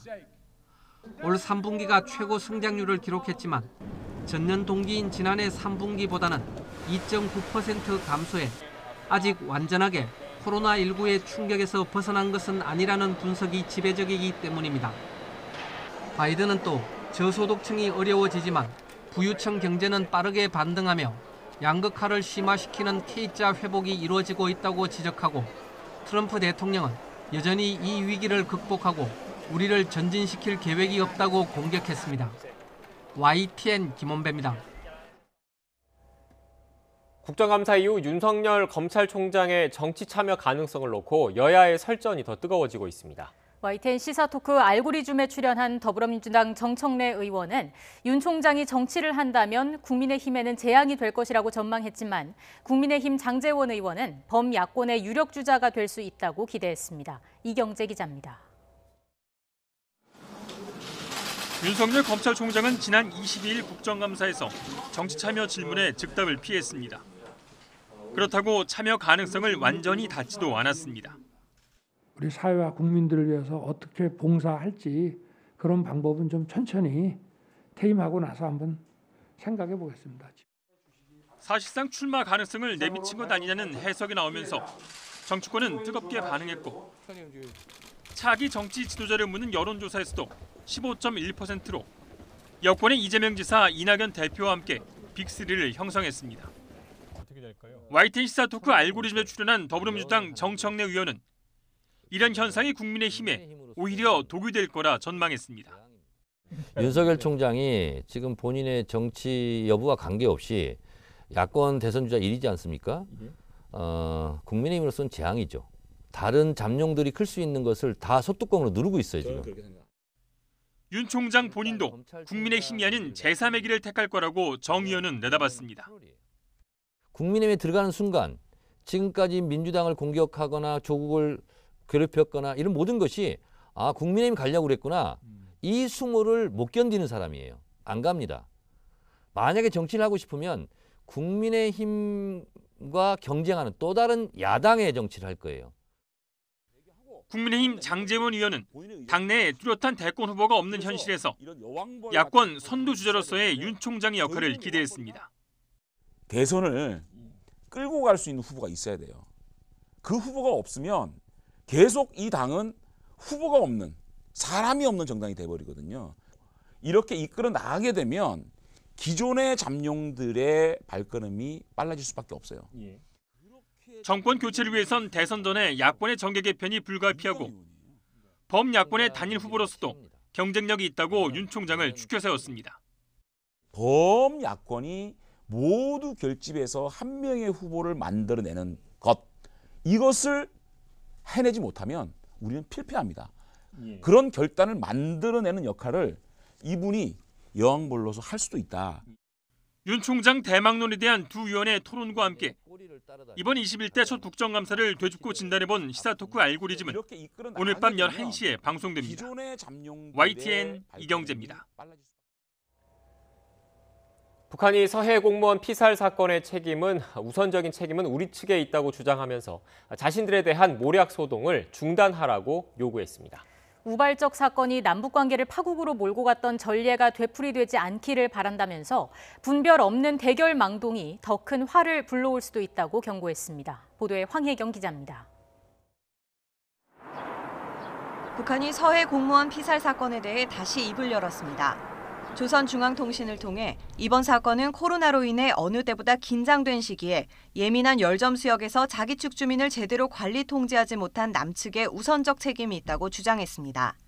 특히 UN 등 국제무대에서도 예의주시하는 점을 의식한 듯 이번 사건을 국제적인 반공화국 모략 소동으로 몰아가는 건 지금껏 자신들이 견지한 아량과 선의의 한계를 흔들어 놓는다면서 분별 없는 대결망동은 더 큰 화를 불러올 수 있다고 경고하기도 했습니다. 다만 그간 사망자의 시신을 찾기 위해 최선의 노력을 다했지만 아직 결실을 보지 못했다면서 이에 대해 유감이라는 뜻을 밝히고 또 앞으로도 필요한 조치를 지속적으로 취하기로 했다고 언급했습니다. 자신들의 잘못이 없다는 것을 재확인하고 자신들의 행동을 정당화함으로써 이번 사건을 둘러싼 여러 논란을 정리하고자 하는 의도를 보여주고 있습니다. 또 우발적 사건이 남북관계를 파국으로 몰고 갔던 전례를 반복하지 않기를 바라면서 남북관계 복원 의지를 보여준 것으로 해석됩니다. 하지만 정부가 북측에 요구했던 남북 공동조사나 재발 방지를 위한 군 통신선 재개에 대해서는 여전히 아무런 입장도 밝히지 않았습니다. 통일부는 다시금 북측의 사태 해결을 위한 노력이 필요하다고 강조했습니다. 북한의 사실 규명과 해결을 위한 노력이 조속히 이루어지기를 바랍니다.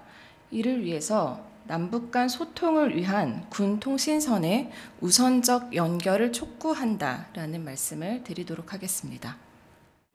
정부는 중단된 민간단체의 대북 지원 등 남북 간 협력도 이번 사건이 납득 가능한 수준으로 해소돼야 재개가 가능하다는 입장이라 사건 책임을 남측에 돌리고 있는 북측과 접점을 찾기란 쉽지 않을 것으로 전망됩니다. YTN 황혜경입니다. 오늘 인터넷 공간을 종일 뜨겁게 달군 인물, 바로 박훈 변호사입니다. 김봉현 전 스타모빌리티 회장의 이른바 검사 술 접대 참석 의혹을 받고 있는 현직 검사 한 명의 실명과 사진을 공개한 건데요. 한 시민단체는 즉각 박훈 변호사를 명예훼손 혐의로 고발하면서 논란이 커지고 있습니다. 자, 사진 한 장 보시죠. 박훈 변호사는 오늘 현직 검사의 사진과 실명을 공개했습니다. 여기에 출신 고등학교와 대학교, 취미 활동까지 그대로 노출했습니다. 박 변호사는 실명을 공개하면서 이 친구가 김봉현이 접대했다는 검사 가운데 한 명입니다. 공익적 차원에서 공개합니다. 이렇게 밝혔고요. 다소 확신에 찬 말로 이 검사가 날 어찌 해보겠다면 그건 전쟁이기를 바랍니다라고 덧붙이기도 했습니다. 박훈 변호사가 공개한 인물은 수원지검 안산지청에 있는 검사로 확인이 됐습니다. 지난해에는 라임 사건을 수사한 서울 남부지방검찰청에서 근무하기도 했습니다. 앞서 라임 사태 핵심 인물인 김봉현 전 회장이 옥중 입장문을 통해 검사 접대 의혹을 폭로했죠. 김 전 회장은 이 입장문을 통해서 지난해 7월 A 변호사를 통해 현직 검사 3명에게 1,000만 원 상당의 술 접대를 했다고 밝히기도 했습니다. 이 현직 검사 3명 가운데 한 명이 바로 박훈 변호사가 이름을 공개한 인물이기도 합니다. 박 변호사가 실명을 공개하자 반박 입장도 나왔습니다. 바로 술자리를 주선했다고 밝힌 A 변호사인데 A 변호사는 언론 인터뷰에서 이 검사를 데리고 술집에 간 사실이 없다고 강조했고 또 지난 2018년 8월 이후 해당 검사를 사적인 자리에서 본 적이 전혀 없다고 밝히기도 했습니다. 접대 의혹을 받는 검사의 실명 공개는 법적 다툼으로도 번지고 있습니다. 사법시험 준비생 모임이 오늘 박 변호사를 허위사실 적시에 의한 명예훼손 혐의로 처벌해달라는 내용의 고발장을 대검찰청에 제출했습니다. 이 시민단체는 김 전 회장이 공개한 옥중 편지 내용의 진실 여부가 밝혀지진 않았지만 박 변호사는 편지 내용을 진실로 믿고 검사의 실명을 공개해 명예를 훼손했다고 주장했습니다. 박훈 변호사는 앞서 자신의 SNS에 윤석열 검찰총장이 윤대진 검사장의 친형 사건에 개입한 것이 명백하다고 적기도 했는데요. 영화 부러진 화살의 실제 모델이기도 한 박 변호사는 가수 고 김광석 씨의 부인인 서혜순 씨를 변호하기도 했고 고 장자연 사건을 증언한 윤지호 씨를 사기 혐의로 고발하기도 하는 등 논란이 된 주요 사건에 종종 등장하기도 했습니다. 그리고 이번에 또 접대 의혹을 받은 검사의 실명을 공개하면서 논란의 한복판에 서게 됐습니다. 검찰 수사가 진행되고 있고 시민단체의 고발까지 이어진 만큼 조만간 사실관계는 확인될 수 있을 것 같습니다.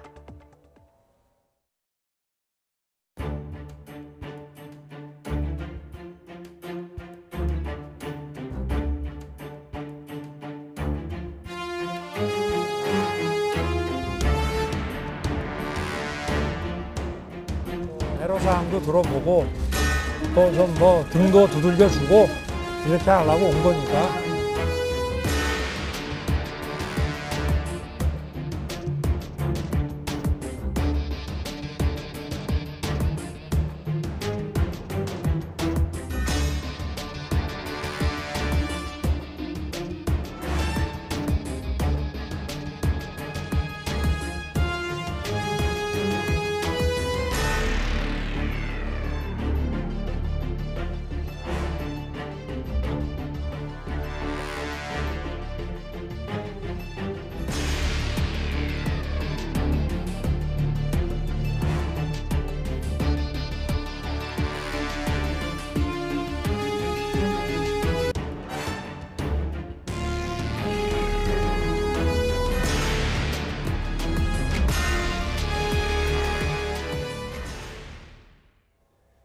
앞서 영상을 통해 보신 것처럼 비판글을 올린 평검사에 대해서 추미애 장관이 SNS를 통해 공개 저격에 나서면서 논란이 일고 있습니다. 검찰 내부에서 집단 반발 조짐도 보이고 있습니다. 검사 출신 법률 전문가와 현재 상황 짚어보겠습니다. 김광삼 변호사 나오셨습니다. 어서 오십시오. 네, 안녕하세요. 네, 안녕하세요. 변호사님, 이번 사건 발단부터 한번 짚어보겠습니다. 그제죠. 지난 28일 이환우 제주지검 검사 게시글 그리고 그에 이어서 추미애 장관의 SNS 글 이게 지금 이렇게 번져가고 있는 거죠? 제주지검의 이제 이환우 검사가 이런 내용을 썼어요. 네. 목적과 속내를 감추지 않은 채 인사권, 지휘권, 감찰권을 남발하는 검찰의 개혁은 그 근간부터 실패다. 이런 취지의 글을 쓰면서 마음에 들면 하나씩 지켜 세우고 마음에 들지 않으면 어떤 수단을 동원해서 찍어내려는 권력의 의지다 이런 네. 얘기를 했거든요. 이것은 제가 볼 때는 뭐 법무부랄지 뭐 다른 거 정부를 얘기하는 게 아니고 이제 추미애 장관을 완전히 저격했다 이렇게 볼 수가 있어요. 그런데 물론 뭐 이 검사 자체의 어떤 판단이나 주장이 이거 뭐 100% 옳다 이렇게 얘기하기는 어렵겠죠. 하지만 본인이 생각하는 장관의 어떤 수사지휘권 배제랄지 감찰에 대해서 이건 잘못된 것이 아니냐 이걸 지적했다고 볼 수 있거든요. 그런데 여기까지는 그래도 좀 언론의 조명을 받았는데 이게 더 논란이 짚인 것은 추미애 장관이 이제 SNS에 그렇게 올린 거예요. 네. 그 커밍아웃이라는 표현을 썼거든요. 그래서 이렇게 커밍아웃 해주시면 개혁만이 답입니다. 이런 글을 올리면서 지금 언론에서 계속적으로 많은 관심을 가지고 있는데 우리가 이제 커밍아웃이란 말을 사실 좋게 쓰진 않잖아요. 약간 부정적인 의미로 쓰는 네. 거거든요. 더군다나 커밍아웃은 또 여러 가지로 뭐 뜻이 있을 수 있겠지만 나는 나의 의견을 말하는데 이걸 마치 잘못된 것에서 음지에서 양지로 나온 것처럼 자기를 밝힌 것처럼 얘기하면서 그럼 검찰 개혁만이 답이다. 이 말 자체는 너는 검찰 개혁의 대상이다. 이런 뉘앙스가 분명히 있다고 볼 수 있거든요. 그러면 법무부 방침이랄지 아니면 추미애 장관의 어떤 지휘랄지 인사권에 대해서 어느 누구도 비판할 수 없냐는 거죠. 비판을 하면 커밍아웃이 되는 거고. 네. 근데 그러다 보니까 검사들도 거기에 굉장히 공감 댓글을 달고 좀 일파만파 많은 뭐 그런 논란이 증폭되고 있는 게 지금 상황입니다. 여기에 또 추미애 장관이 조국 전 법무부 장관의 글을 공유해서 추가로 글을 작성했는데 검사의 의견 개진 후에 이렇게 전현직 법무부 장관의 SNS 대응은 어떻게 봐야 될까요? 일단 이제 전직이 조국 전 장관이잖아요. 이제 현직이 추미애 장관인데 사실 현검 추미애 장관 같은 경우에는 이제 법무부 장관이잖아요. 기수로면 굉장히 차이가 많이 날 거예요. 네. 그리고 이제 평검사 같은 경우에는 되게 나이가 그렇게 많지 않습니다. 그러면 뭐 추미애 장관 같은 경우에는 모르겠어요. 이완우 검사 몇 살인지 모르겠어요. 그러면 거의 뭐 나이 차이가 많으면 어머니 뻘이 되는 거고요. 그렇지 않으면 이제 큰 누나 뻘이 되는 거고. 더군다나 장관이라는 직위는 사실 평검사 비교할 수 없는 권력과 위치가 있는 거잖아요. 근데 그 부분에 대해서 이 검사에 대해서 과거에 있었던 뭐 비위가 있었던 건 아니고 비위가 있었다는 의혹을 제기한 그런 게 있었거든요. 그거에 대해서 조 전 장관이 링크를 하고 또 이것을 추 장관이 또 다시 이걸 나타나게 하는 이런 것이 과연 뭐 옳은지는 잘 모르겠어요. 그러면 추미애 장관이 적어도 장관이라고 하면 평검사가 뭐 이런 얘기를 하는구나. 그러면 설사 자기는 동의할 수 없겠죠. 그러면 거기에 대해서 제가 볼 때는 장관으로서 대응을 하기보다는 뭔가 한번 내가 뭐 좀 과도한 게 있었나? 그리고 되돌아보고 과도한 게 없었다 하면 본인의 어떤 생각하는 바를 밀고 나가면 되는 것이고 그렇지 않으면 좀 반영할 수는 있겠죠. 네. 그런데 이 평검사하고 마치 치킨 게임을 하듯이 어떻게 보면 서로 비판하는 거잖아요. 이건 모양새가 맞지 않고 어떤 장관의 직위와 관련해서도 사실은 좀 약간 오점을 남길 수 있지 않나 그런 생각을 해봅니다. 네. 이렇게 추미애 장관의 그 SNS를 통한 대응 이후에 다른 검사들의 글도 잇따르고 있다던데 준비된 그래픽이 있습니다. 한번 보여주시겠습니까? 네, 이복현 대전지검 검사의 경우에는 박근혜 정부의 최모 씨 인사농단 느낌이 든다. 그리고 최재만 춘천지검 검사는 인사로 좌천시키거나 감찰 등 갖은 이유를 들어서 사직하도록 압박하는 것을 검찰개혁이라고 생각하시는 건 아닌지 저 역시도 커밍아웃 이런 글들을 올렸다고 하는데 검사들의 그동안 누적됐던 불만이 표출된 거다 이렇게 봐야 되겠습니까? 일단 뭐 댓글이 뭐 한 80개 넘게 달렸어요. 근데 뭐 저도 검사를 해봤지만 사실 법무부 장관이랄지 어떤 법무부 방침에 대해서 비판적인 글을 쓴다는 것은 대단한 용기가 필요합니다. 예. 왜냐하면 거기에 잘못 썼다고 하면 사실 마음에 들지 않으면 법무부가 인사권을 쥐고 있잖아요. 그래서 검사들이 제일 관심이 많은 것 중에 하나가 승진 아니면 내가 다음 발령지가 어디냐 이거 굉장히 관심이 많거든요. 그런데 이렇게 현 정부랄지 아니면 현 법무부에 어떤 대립적인 글을 쓰게 되면 사실은 보통 용기를 가지지 않으면 쓸 수 없거든요. 그런데 지금 한 80명 정도 이상이 썼다고 하면 물론 여기에 뭐 거기에 반대되는 글도 있는 걸로 알려져 있습니다. 그러면 이 80명만 있겠느냐? 사실은 용기는 가지고 있지 않지만 더 부글부글 끓고 있는 검사들도 상당히 많을 것이다 이렇게 봅니다. 그래서 이런 부분을 단순히 처음에 이완우 검사 제주지검에 이제 촉발된 이 의견 자체를 어떻게 보내야 좀 달라질 것 같아요. 오히려 추 장관께서 SNS에서 이완우 검사를 저격을 안 했으면 그래도 뭐 그렇게 이렇게 상당히 논란이 증폭되지 않을 건데 이제 저격을 하면서 이제 검사들이 좀 더 부글부글 끓는다 이렇게 볼 수 있을 것 같고 뭐 이렇게 검사들의 이러한 어떤 댓글을 달고 하는 것에 대해서는 이제 두 가지 시각이 물론 있을 수 있어요. 첫 번째는 아니 검찰 개혁을 하려고 하니까 저항을 하는 거 아니냐. 그럼 결과적으로 자기 이익을 위해서 이런 행위를 한다. 이렇게 사실은 비판받을 가능성도 꽤 있다고 봐요. 또 한편으로는 뭐 그런 생각을 가진 분도 굉장히 많을 겁니다.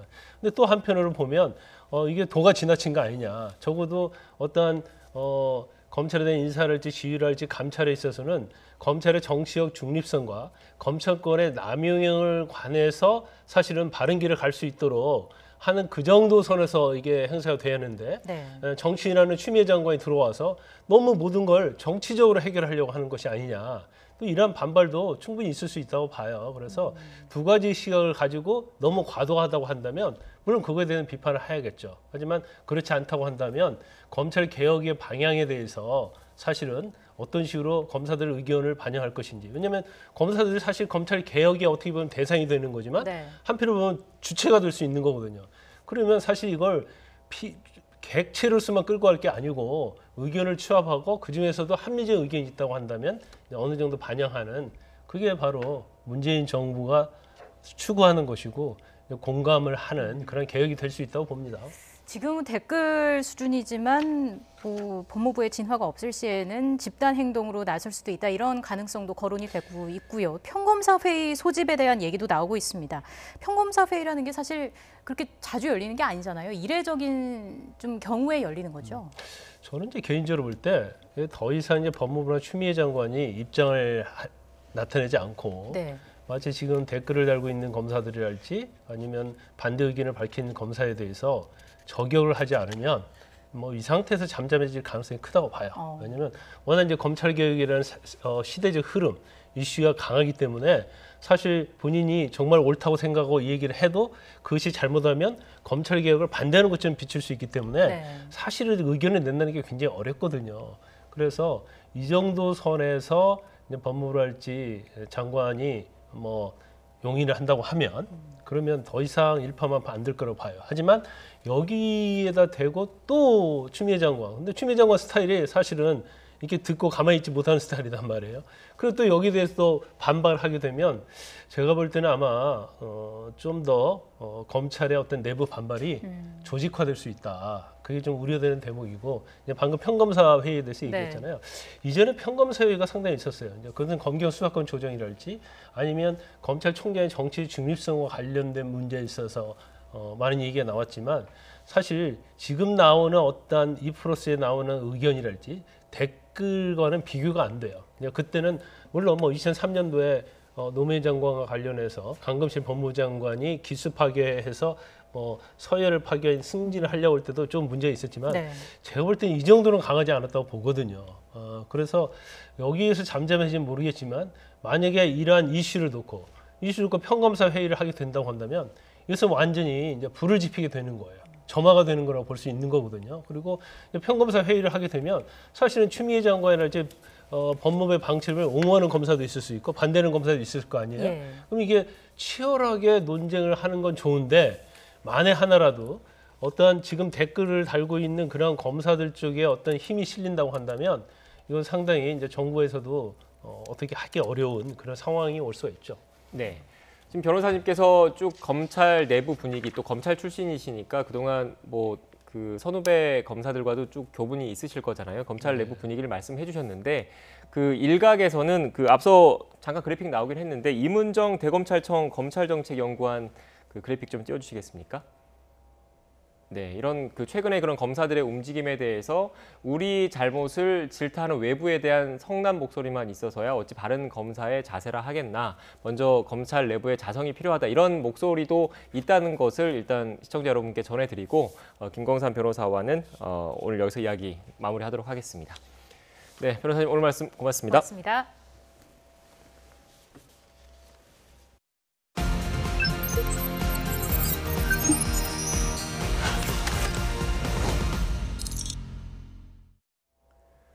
어제 보도해드린 복지시설 성추행 사건과 관련해 경찰이 수사에 들어갔는데 2달째 지지부진합니다. 한 피해 여학생은 피의자인 전 원장과 대표에게 진술을 번복하라는 압박을 받았지만 경찰은 피해자 보호 조치를 제대로 하지 않았습니다. 관할 지방자치단체도 도움이 안 되기는 마찬가지였습니다. 박희재 기자입니다. 남양주 사회복지시설의 전 원장과 대표가 보호 중인 여학생들을 성추행했다는 의혹 사건. 수사에 들어간 경찰은 2달이 넘도록 사건을 어떻게 처리할지 결론 내지 못했습니다. 명확한 물증이 없는 상황에서 진술이 엇갈리기 때문이라는 게 경찰 설명입니다. 피해 학생들은 성추행이라고 주장하지만 남아있는 다른 학생들은 성적 수치심을 느끼지 않았다고 말했다는 겁니다. 고발당한 전 원장과 대표를 처벌하지 말아달라는 탄원서까지 제출한 것으로 전해졌습니다. 전문가들은 이를 두고 그루밍, 즉 길들이기 성범죄의 전형적 형태라고 분석합니다.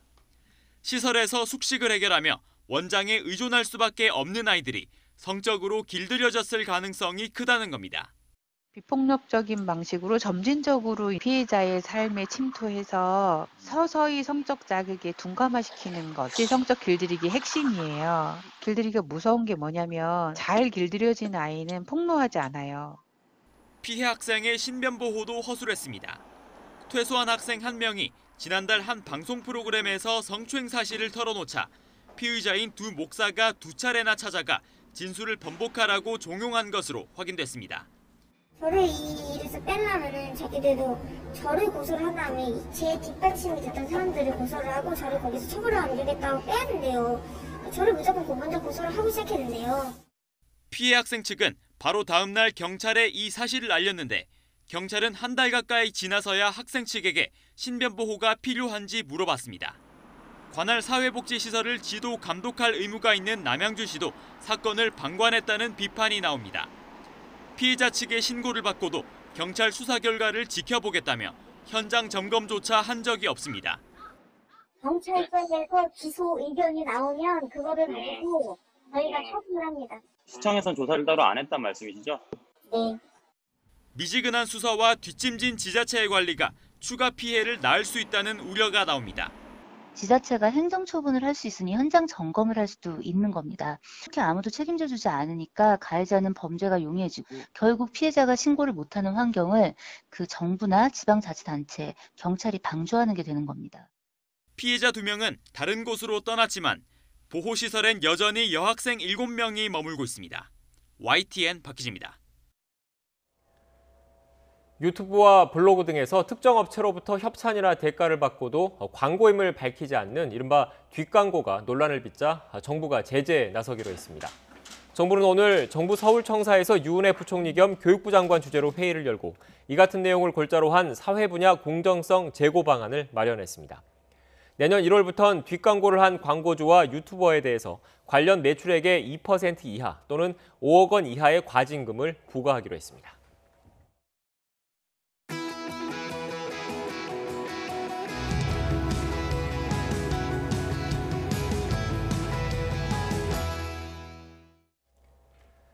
최초 승인 과정에서 자본금을 부당 충당한 MBN, 방송통신위원회의 행정처분 결과가 주목되고 있습니다. 운명의 11월을 앞둔 MBN, 최진봉 성공회대 교수와 이야기 나눠보겠습니다. 어서 오십시오. 네, 안녕하세요. 네, 안녕하세요. 제가 앞서 취재기자 통해서도 오후 2시에 지금 전체 회의가 시작됐다고 했는데 지금 현재 1시간여가 지났거든요. 회의가 좀 길어지고 있다는 거, 결국 방통위원들 사이에서도 의견이 모아지지 않았다 이렇게 봐야 되겠습니까? 그렇죠. 그렇게 보여요. 한 2번 정도 티타임이라고 보통 방통위에서는 부르는데요. 의견 조정을 위해서 비공식적으로 만나는 모임들이 있습니다. 그 모임에서도 아마 최종적인 결과가 안 나왔을 가능성이 있다. 그래서 전체 회의에서 논의를 해야 되는데 방통위의 구성 자체가 독특합니다. 일반적으로 정부 기관은 차관급을 이제 정부 대통령이 임명하게 돼 있는데 방통위만 2명의 위원을 야당이 임명하게 추천을 하게 돼 있습니다. 물론 임명은 대통령이 합니다만 추천을 하게 돼 있기 때문에 구조상 보면 이제 여당 측이 3명, 야당 측이 2명 이러다 보니까 합의가 좀 어려운 부분이 있어요. 그래서 최종적으로 뭐 표결까지 갈 수도 있겠지만 이번 사안 같은 경우는 표결로 가기에는 부담이 있기 때문에 합의를 이끌어내려고 노력을 했을 것이고 아마도 막판까지 여야 추천을 받은 위원들 간에 논쟁이나 논의가 있을 가능성 또 아마 이제 제 개인적으로 볼 때 뭐 영업 정지 이런 처분이 내려진다고 하면 영업 정지의 구체적인 내용을 명시를 해야 되거든요. 예컨대 방송을 정지시키는데 언제 시간대를 언제부터 언제까지 할 거냐 하는 부분 이런 부분에 대한 논의가 아마 치열하게 이루어지고 있는 게 아닌가 이렇게 예측이 가능하다고 봅니다. 결과에 따라서 어떤 파장이 있을까요? 일단 이제 방송 3가지 정도의 처분이 내려질 수 있거든요. 방송법 18조에 보면 이렇게 돼 있습니다. 거짓 또는 부정한 방법으로 승인을 받았을 경우에 한 정확히 하면 4가지인데요. 첫째는 뭐냐면 승인 자체를 취소시키는 방안이 있고요. 두 번째는 영업 중단 이렇게 얘기했는데 방송사기 때문에 방송 중단이 일어나게 되는데 방송 중단을 전체적으로 하는 게 아니고요. 시간대를 정해서 할 수 있습니다. 예컨대 뭐 몇 시부터 몇 시까지 방송을 얼마 동안 중지한다. 6개월 내에서 할 수 있기 때문에요. 또 하나는 광고 중단이라는 게 있습니다. 그래서 광고 중단을 어떻게 할 거냐. 또 마지막으로 할 수 있는 게 뭐냐면 이게 재승인 받은 기간을 단축시키는 건데 이건 좀 실효성이 없어요. 왜냐하면 이번 11월이 재승인이 끝나는 시기예요. 그래서 이 사안은 사실은 논외로 놔야 되기 때문에 제가 볼 때는 승인 취소나 아니면 업무 정지 또는 광고 중단인데 업무 정지를 하게 되면 이제 시청자들의 시청권이 일정 부분 좀 침해되는 부분이 있습니다. 그래서 이 부분 때문에 아마 시간대를 어떻게 할 거냐 하는 부분 부분 때문에 고민을 하고 있지 않을까 그렇게 예상은 됩니다. 네, 이런 상황의 발단은 결국 그 출범 당시 자본금 충당 과정에서 문제가 있었던 거죠? 그렇습니다. 말씀하신 것처럼 2011년도에 종편이 승인을 받았는데 그 당시에 최소 자본금 이제 3천억 이상이었거든요. 3,950억 정도의 자본금을 가지고 출범하겠다고 발표를 했는데 그중에 약 600억 정도, 이 정도의 돈이 부족했던 것 같아요. 아마 투자하는 투자자를 찾기 어려웠던 것 같죠. 그러다 보니까 MBN에서 어떻게 처리를 했냐면 본인들이 600억을 대출을 받습니다. 그래가지고 이게 마치 그 임직원들이 투자한 것처럼 차명으로 투자를 한 거죠. 이러고 이제 차명으로 투자하다 보니까 결국 재정상의 여러 가지도 분식 회계를 할 수밖에 없는 상황이 될 수밖에 없었어요. 즉 불법적인 방법으로 대출은 뭐 본인들이 받아놓고 마치 직원들이 그걸 가지고 투자한 것처럼 속여서 신고를 하게 된 거죠. 그래서 이 분식 회계를 하게 됐고요. 그래서 결국 2020년 7월 24일 날 경영진이 징역형에 합당한 집행유예 선고를 받았습니다. 2명이 그렇게 집행유예 선고를 받았고요. 그리고 나서 이제 10월 12일 날 MBN에 대한 청문회를 실시하게 됐고 이 한 번의 청문회로 보통은 끝나는데 아마 여기서도 논란이 좀 있었던 것 같아요. 그래서 28일 날 다시 또 청문회를 한 번 더 했습니다. 그래서 2번의 청문회가 끝났고 이제 오늘 결정을 하게 되는데 이 결정이 좀 쉽지 않은 결정이다라는 생각은 듭니다. 네, 지금 전체 회의가 1시간 넘게 진행이 되고 있는 상황입니다. 네. 방통위 행정처분을 하루 앞두고 이제 어제 장승준 사장이 첫 사과에 나섰고 사임을 발표했습니다. 이거는 방통위 행정처분에 어느 정도 영향을 주게 될까요? 뭐 고려사항은 될 수 있다고 봅니다. 왜냐하면 장순준 지금 사장 같은 경우에 장대환 회장의 아들이거든요. 그러니까 가장 권력을 많이 갖고 있다라고 보편적으로 볼 수 있는 사람이라고 얘기할 수 있지 않겠습니까? 그런 상황에서 본인이 물러났다고 하는 것은 뭔가 처분을 내리기 전에 좀 고려해달라, 선처해달라라고 하는 메시지라고 저는 봅니다. 다만 방통위에서 과연 이걸 어떻게 받아들일 거냐의 문제는 또 다른 문제라고 보거든요. 왜냐하면 장순준 지금 사장 같은 경우에 MBN은 물러났지만 매일경제 사장은 계속 하고 있습니다. 그리고 아까 말씀드렸지만 최대 주주로서 일정 부분 영향력을 행사할 수 있는 구조 안에 있다고 보기 때문에 과연 장순준 사장의 사태가 이 문제를 좀 경감시키는 데 도움을 줄지는 지켜봐야 된다. 다만 제가 볼 때는 이제 야당 추천 위원들 입장에서는 이 부분을 얘기할 것 같습니다. 장순준 사장이 물러났기 때문에 어느 정도 MBN도 노력을 하고 있고 뭔가 변화의 어떤 그 시동을 걸고 있기 때문에 그 부분을 참작해야 된다라는 참작 사유로는 주장할 텐데 나머지 위원들이 과연 3명의 위원들이 어떻게 그걸 받아들일지는 지켜봐야 될 것 같습니다. 네. 지금 일부 시민단체 등에서는 출범 과정, 출범 자체에서 중대한 문제가 있었기 때문에 승인을 취소해야 한다 이런 주장까지 하고 있습니다. 교수님께서는 어떻게 생각하십니까? 뭐 저도 원칙적으로 하면 그렇게 되는 게 맞을 수 있죠. 왜냐하면 승인 취소라고 하는 것은 기본적으로 승인 자체가 잘못됐기 때문에 원칙으로 따지면 뭐 출범 자체가 잘못된 거니까 재승인 취소가 맞다라고 볼 수 있는데 이제 문제는 방통위 같은 경우는 그렇게 이렇게 하나만 가지고 판단하기 상당히 고려하는 것들이 많다는 거예요. 아까 말씀드린 것처럼 첫째는 뭐 시청권의 침해라고 하는 부분도 얘기할 수 있을 것 같고 그다음에 거기서 일하고 계신 많은 이제 인력들이 있지 않습니까? 방송 인력들이나 아니면 여러 분야에서 함께 일하는 분들인데 그분들의 그러면 하는 건 어떡하냐 이런 논란들이 있을 수 있어서 방통 입장에서는 지금 제가 그냥 개인적으로 판단해 보건데 원칙으로 하면 승인 자체가 취소되는 게 맞지만 여러 가지 고려사항이나 상황적으로 본다고 하면 승인 취소까지 방통위가 결정 내리기엔 상당히 부담을 가질 거다. 또 정치적 쟁점이 될 가능성도 있습니다. 만약에 승인 취소가 되면 뭐 보수 진영이나 국민의힘 같은 야당 의원들 같은 엄청난 반발을 일어날 수 있기 때문에 그런 부분들에 대한 고려가 있을 걸로 보여집니다. 예, 다른 종편들 얘기도 좀 해보겠습니다. 일단 지난 4월 20일에 조건부 재승인 조건이 있었는데 그게 법정 제재 건수 매년 5건 이하 유지였던 그렇습니다. 거잖아요. 네. TV조선이 6건, 채널A 5건입니다. 논란이 이어질 것으로 예상되는데 어떻게 보세요? 그렇죠. 논란이 이어질 수밖에 없죠. 뭐 말씀하신 것처럼 올해 4월에 사실 재승인을 또 한 번 받았거든요. 근데 조건부 재승인을 받았습니다. 조건부 재승인 내용이 1년간 오보나 막말, 편파 이런 내용을 통해서 법정 제재가 5건 이하로 유지되는 게 조건이에요. 그 조건을 위반했을 때는 재승인이 취소될 수 있는 사안이 되는 겁니다. 근데 지금 TV조선 같은 경우에 6건이 됐습니다. 채널A는 5건인 상황이고요. TV조선 같은 경우에 6건이 됐기 때문에 상황적으로 보면 충분히 재승인이 취소될 수 있는 조건에 맞춰졌다고 볼 수 있죠. 다만 TV조선은 이걸 좀 피해가기 위해서 3건에 대해서 행정소송을 걸었어요. 근데 관례적으로 보면 행정소송이 걸리게 되면 방통위에서는 그 결과가 나올 때까지 처분을 유예합니다. 그러니까 이게 논란이 될 수밖에 없는 게 시민사회단체에서는 이런 꼼수를 부리는 것 자체가 문제라고 지적을 하고 있어요. 그런데 이제 방통위 입장에서는 행정처분이 완전히 결정되지 않은 상태에서 행정소송이 결과가 나오지 않은 상태에서 처분을 내리기가 부담스러워서 기다리게 되는데 문제는 이 행정처분이 언제 나오느냐의 문제고 이게 길어지면 길어질수록 실제적으로 불이익을 당하는 일이 없기 때문에 과연 이런 그 재승인 조건을 다는 것이 의미가 있느냐 하는 부분은 비판이 있기 때문에 이 부분은 좀 전향적으로 검토해 볼 필요가 있지 않나는 생각은 듭니다. 네, 알겠습니다. MBN에 대한 행정처분이 방송통신위원회의 행정처분이 오늘 나오는데 오후 2시부터 회의가 시작됐고 현재 관련된 절차가 진행되고 있는 것 같습니다. 아직 확정된 처분 결과는 나오지 않았습니다. 결과는 나오는 대로 속보를 통해서 이어지는 뉴스에서 전해드리겠습니다. 지금까지 최진봉 성공회대 교수와 함께 이야기 나눴습니다. 오늘 말씀 고맙습니다.